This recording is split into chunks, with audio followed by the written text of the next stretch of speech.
নমস্কার, সকলকে অনুরোধ রইল ভিডিওটি শেষ পর্যন্ত দেখার।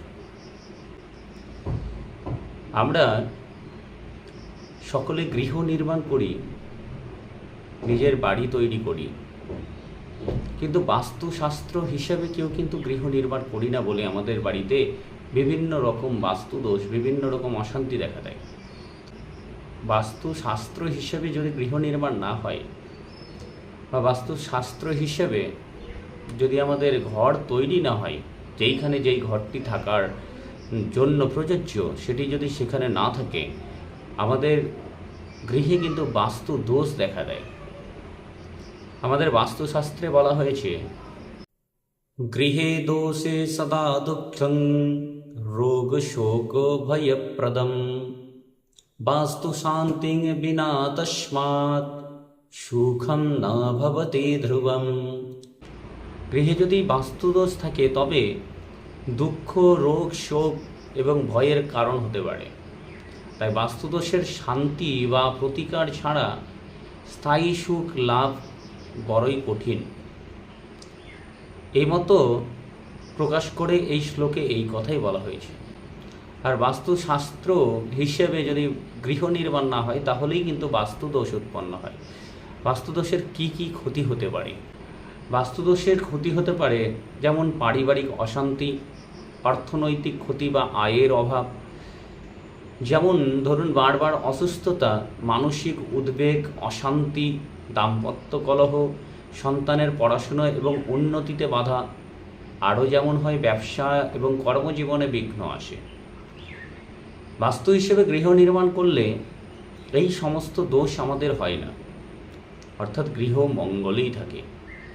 বাস্তু হিসেবে ঘর কোথায় কোথায় কোন ঘর করা উচিত, চলুন বাস্তু শাস্ত্র কি বলছে শাস্ত্র হিসেবে আমরা জেনে নিই। ঈশানে দেবগৃহং কুর্যাৎ অগ্নে অঙ্গপাক সতমকম নৈಋত্যে শয়নং কুর্যাৎ বায়ব্যে ধন্য সংগ্রহম পূর্বে স্নানগৃহং কুর্যাৎ দক্ষিণে শয়নং তথা পশ্চিমে ভোজনম কুর্যাৎ উত্তরে ধন সংগ্রহম। অর্থাৎ ঈশানে দেবগৃহ, অগ্নিকোণে পাকশালা বা রান্নাঘর, নৈঋত্যে শয়নকক্ষ, বায়ুতে হচ্ছে ধান সংগ্রহ বা শস্য সংগ্রহ, পূর্বে স্নানগৃহ, দক্ষিণে শয়ন এবং পশ্চিমে ভোজন গৃহ, উত্তরে ধন বা আমাদের ধন সংগ্রহের ব্যবসা বাণিজ্য বা কোনো বাণিজ্যিক ঘর যদি থাকে তা উত্তরে রাখাটা শ্রেয়, তাহলে আমাদের বাস্তু কিন্তু শান্তি থাকে। এবার পূর্ব দিকে স্নানগৃহ, শুধু স্নান, বাথরুম কিন্তু নয়, পূর্ব দিকে শুধু স্নান করার জন্য প্রযোজ্য। বাথরুমের জন্য আলাদা কোণ রয়েছে, আলাদা দিক রয়েছে। যদি মনে হয় কারো যে আমরা বাথরুমের দিকটি জানবো, অবশ্যই কমেন্ট করবেন কোথায় কোন গৃহ করলে ভালো হয়, কোথায় কোন ঘর করলে ভালো হয়।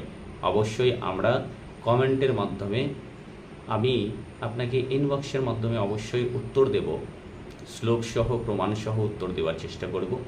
ভিডিওটি ভালো লাগলে অবশ্যই শেয়ার করবেন এবং সকল সনাতনীর সঙ্গে শেয়ার করবেন, যাতে সকলে গৃহ তৈরি করার আগে এই সমস্ত বাস্তুশাস্ত্র মেনে গৃহ তৈরি করে, তাহলে সকলের মঙ্গল হবে।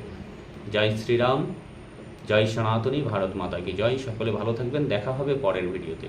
রাম রাম।